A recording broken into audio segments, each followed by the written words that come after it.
বিয়ের ভরা মজলিসে সবার সামনে সে আমাকে চড়টা বসিয়ে দিল। আমার স্বামী সবার সামনে আমাকে চড় মারতেই সবাই অবাক হয়ে আমাদের দিকে তাকিয়ে রইল। অপমানে আমার সারা শরীর ফ্রিজ হয়ে গেল। কিংকর্তব্য বিমূঢ়ের মতো দাঁড়িয়ে রইলাম। থরথর করে শরীরটা কাঁপছিল। স্বপ্ন আমাকে চড় মারতে পেরে নিজেকে বীর পুরুষ ভাবছে হয়তো। আরেক মুহূর্ত ওখানে দাঁড়িয়ে থাকতে ইচ্ছা করলো না, তাই হন করে হেঁটে নিজের রুমের দিকে চলে আসলাম। আমার রুমে ঢুকেই আমি দরজার সিটকেনিটা লাগিয়ে দিলাম। আমার পেছন পেছন আমার ননদ, মানে যার বিয়ে হচ্ছে, সেই রোশনি এসেছিল। সে দরজা ধাক্কা দিয়ে আমাকে ডাকতে লাগলো, ভাবি দরজা খোলো, দরজা খোলো বলছি। আমি রোশনির ডাকে সাড়া না দিয়ে খাটের উপর উবুর হয়ে শুয়ে কাঁদতে লাগলাম। ও প্রায় সময় নিজেকে পুরুষ দাবি করতে গিয়ে আমাকে অপমান করে। বউ শাসনের নামে যখন তখন গায়ে হাত তোলে। দোষ আমার হোক কিংবা ওর, সমাধান একটাই, কষে আমার গালে চড় বসিয়ে দেওয়া, যেমনটা করছে আজকেও। আজ রোশনির বিয়ে, একটু পরেই বরযাত্রী আসবে, তাই আমি এবং স্বপ্নের বন্ধু বাবু ভাইয়ের স্ত্রী জোনাকি ভাবি মিলে ড্রয়িং রুমে রোশনিকে সাজাচ্ছিলাম। পাত্রের বাড়ি থেকে পাঠানো গহনাগুলো রোশনিকে পরিয়ে দিচ্ছিলাম। সোফার একটিতে বসেছিলাম বাবু ভাই এবং স্বপ্ন, অন্য সোফায় আমাদের পক্ষের দুজন অতিথি, যে যার মতো কথায় ব্যস্ত ছিল। এমন সময় জোনাকি ভাবি বলল, ভাবি কানের দুল আরেকটি কই? এখানে একটি কেন? আমি বললাম, সব গহনা তো ওখানেই ছিল, দয়া করে একটু খুঁজে দেখুন। উনি সব গহনা তন্ন করে খুঁজেও একটি কানের দুলও পেলেন না। এমন সময় স্বপ্ন বলল, কি হয়েছে ভাবি, আপনি এভাবে কি খুঁজছেন? জোনাকি ভাবি বলল, রোশনির কানের দুল একটা পেয়েছি, আর একটা খুঁজে পাচ্ছি না। সাথে সাথে স্বপ্ন বলল, বন্যা কানের দুল আর একটা কই? আমি বললাম, পাত্রের বাড়ি থেকে যেভাবে পাঠিয়েছে আমি তো ওভাবেই রেখে দিয়েছিলাম, আরেকটা কানের দুল কোথায় যাবে? সে উত্তেজিত হয়ে বলল, সামান্য কটা গহনা, সেগুলোও সামলে রাখতে পারো না? পারোটা কি শুধু খাওয়া আর ঘুমোনো? সবার সামনে এভাবে বলাতেই আমি কিছুটা লজ্জা পেলাম। চট করে মাথাটা গরম হয়ে যাওয়াতে বললাম, বিয়ে বাড়ি বলে কথা, কদিন ধরে প্রচুর কাজের চাপ ছিল। শাশুড়ি মাকে বারবার বলেছিলাম গহনাগুলো আমার কাছে না দিয়ে ওনার কাছে রাখতে। ওনার এক কথা, গহনাগুলো তোমার কাছে রাখো। এখন আমি কি গহনা খুঁজবো নাকি মেহমান সামলাবো? কথাটা মুখ থেকে রাখতে পার। স্বপ্ন আমাকে চট দিতে দেরি করলো না। আগত এতগুলো অতিথির সামনে ও আমাকে চটটা না দিলে কি পারতো না? সব জায়গায় কেন স্বামীর অধিকার খাটাতে হবে? সে স্বামী হয়েছে বলে কি যখন তখন আমাকে এভাবে অপমান করবে? নারী হয়ে জন্ম নিয়েছি বলে কি আমার কোনো আত্মসম্মান নেই? সবচেয়ে বেশি অপমান লেগেছে স্বপ্ন যখন আমাকে চট দিয়েছিল, তখন পাশে বসে একটি লোক হেসে উঠেছিল। পুরুষতান্ত্রিক সমাজে নারীদেরকে ক্ষমতা দেখাতে পারলেই যেন ওরা বিশ্ব জয় করে। আমি যখন খাটে কথাগুলো ভাবছিলাম আর কাঁদছিলাম, তখনও দেখলাম দরজা ধাক্কা দিতে দিতে আমাকে ডাকছে, ভাবি দরজা খোলো প্লিজ। ভাবি কিছুক্ষণ পর বরযাত্রী আসবে, তুমি এভাবে দরজা বন্ধ করে থেকো না। আমি দরজা খুলছি না দেখে রোশনি আমার শাশুড়িকে ডাকতে লাগলেন। আমার শ্বশুর শাশুড়ি তখন ওনাদের রুমে বসে বিয়ের ব্যাপারে আলোচনা করছিল। রোশনি গিয়ে বলল, মা ভাবি রাগ করে ঘরে ঢুকে দরজা বন্ধ করে দিয়েছে। আমার শ্বশুর শাশুড়ি দুজনেই অবাক হয়ে গেল। শ্বশুর বলল, কেন ভাইয়া ভাবিকে চড় মেরেছে তাই? মা বলল, স্বপ্ন শুধু বৌমাকে চড় মারলো কেন? আমার শ্বশুর বলে উঠল, তোমার এই ছেলেটাকে নিয়ে আমি আর পারলাম না, কথায় কথায় বৌমাকে চড় মারা, এটা কোন ধরনের অভ্যাস? রোশনি বলল, পাত্রের বাড়ি থেকে পাঠানো গহনার মধ্যে একটা কানের দুল খুঁজে পাওয়া যাচ্ছে না, এই নিয়ে তর্কাতর্কি হওয়াতেই ভাইয়া ভাবিকে চড় দিয়েছে, আর ভাবি নিজের রুমে গিয়ে দরজা বন্ধ করে দিয়েছে। আমার শ্বশুর বলল, তুমি গিয়ে বৌমাকে একটু বোঝাও তো, স্বপ্নের ব্যাপারটা আমি দেখছি। আমার শাশুড়ি আর রোশনি আবারও আমার দরজার সামনের দিকে চলে আসলো। আমার শাশুড়ি আমার দরজার সামনে এসে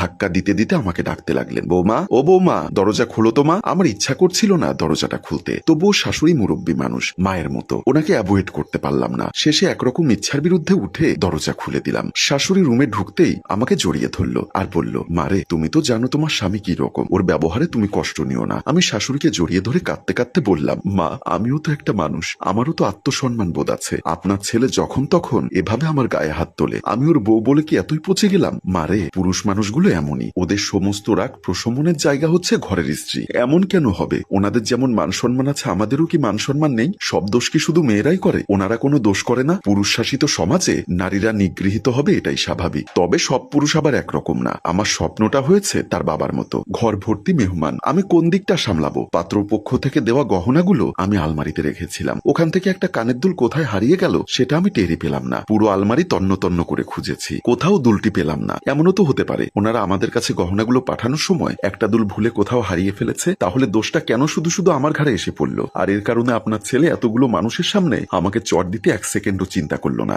আচ্ছা মা তুমি টেনশন করো না, প্রয়োজনে আমার দুলগুলো দিয়ে আজকের বিয়েটা সম্পূর্ণ করি, এই বিষয়টা নিয়ে পরে আলোচনা করা যাবে। স্বপ্নের হয়ে আমি তোমার কাছে ক্ষমা চাচ্ছি। না মা আপনি কেন তার হয়ে ক্ষমা চেয়ে আমাকে ছোট করবেন? আচ্ছা যা হবার হয়ে গেছে, কিছুক্ষণের ভেতর বরযাত্রী চলে আসবে, তুমি তাড়াতাড়ি রেডি হয়ে এসো বলে আমার শাশুড়ি চলে গেলেন। আমার শাশুড়ি নিজের রুমে এলেন। আমার শ্বশুর খাটের উপর বসে মোবাইলে বরযাত্রীদের সাথে কথা বলছিলেন। আপনারা কতটুকু এসেছেন? ও আচ্ছা, তাহলে তো আশা করি আধা ঘন্টার ভিতর আমার বাড়ি পৌঁছে যাবেন। ঠিক আছে আসুন আসুন বলেই মোবাইলের লাইনটা কেটে দিলেন। আমার শাশুড়িকে দেখে বলল, বৌমা কি দরজা খুলেছে? হ্যাঁ, অনেক রিকোয়েস্ট করে কোন রকম শান্ত করলাম। আচ্ছা তুমি একটু সরো তো, আমি বিছানাটা একটু একটু গুছিয়ে দেই, বেডশিটটা এলোমেলো হয়ে আছে। তারপর আমার শ্বশুর রুম থেকে বের হয়ে গেলেন। আমার শাশুড়ি বেডশিট ঠিক করতে গিয়ে বালিশের নিচে হারিয়ে যাওয়া কানের দুলটা খুঁজে পেলেন। কানের দুলটা হাতে নিয়ে উনি ড্রয়িং রুমের দিকে চলে গেলেন। ড্রয়িং রুমে এসে দেখলেন রোশনিকে জোনাকি ভাবি সাজাচ্ছিল। স্বপ্ন বাবু ভাইয়ের সাথে বসে কথা বলছিল। অপর প্রান্তের অতিথি দুজন একে অপরের সাথে কথাবার্তা বলছিল। এমন সময় আমার শাশুড়ি এসে বলল, এই স্বপ্ন দেখতো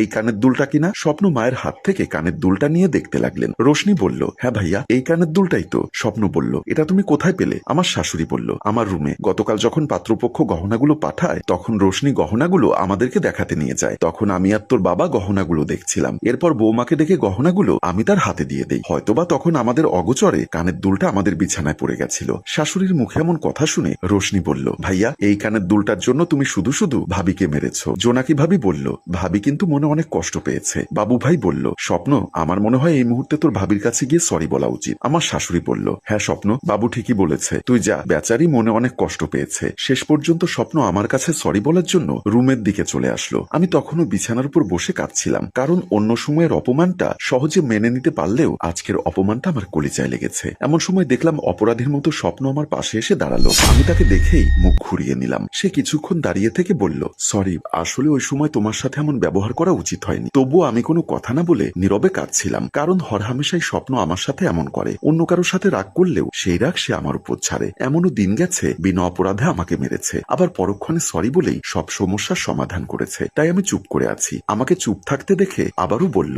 কানের দুলটা মায়ের রুমে পাওয়া গেছে। আমি শুধু শুধু তোমার উপর হাত তুলেছি, তুমি আমাকে ক্ষমা করে দিও। এবার আর নিজেকে কন্ট্রোল করতে পারলাম না, চেঁচিয়ে বলে উঠলাম, তোমরা পুরুষরা তো এমনই, কারোর সাথে না পারলে এসে স্ত্রীর উপর রাগ ঝাড়ো। আজ ভরা মজলিসে বিনা অপরাধে তুমি যেভাবে আমাকে চট দিয়েছ, ওরকম কোনো ভরা মজলিসে যদি তোমার অপরাধেও তোমাকে আমি একটা চট দিতাম, তখন তোমার কেমন লাগতো? আত্মসম্মান বোধ কি শুধু তোমাদের পুরুষদেরই আছে? আমাদের মেয়েদের কোনো আত্মসম্মান নেই? তোমরা মনে করো মানুষকে দেখিয়ে স্ত্রীকে পেটাতে পারলেই যেন তোমরা বীর পুরুষ। এভাবেই মনের যত রাগ ছিল সব তার উপর উগলে দিতে লাগলাম। হ্যালো ভিউয়ার্স, এই পৃথিবীতে সবারই আত্মসম্মান বোধ আছে, হোক সেটা আপনার ঘরের বউ কিংবা আপনার বাড়ির কাজের বুয়া। তাই কারোর সাথে খারাপ ব্যবহার করা উচিত নয়। আমাদের গল্পটি সম্পর্কে আপনাদের মূল্যবান মতামত কমেন্ট বক্সে লিখে জানান। আর গল্পটি ভালো লাগলে এক্ষুনি শেয়ার করে দেওয়ার অনুরোধ রইল। ধন্যবাদ।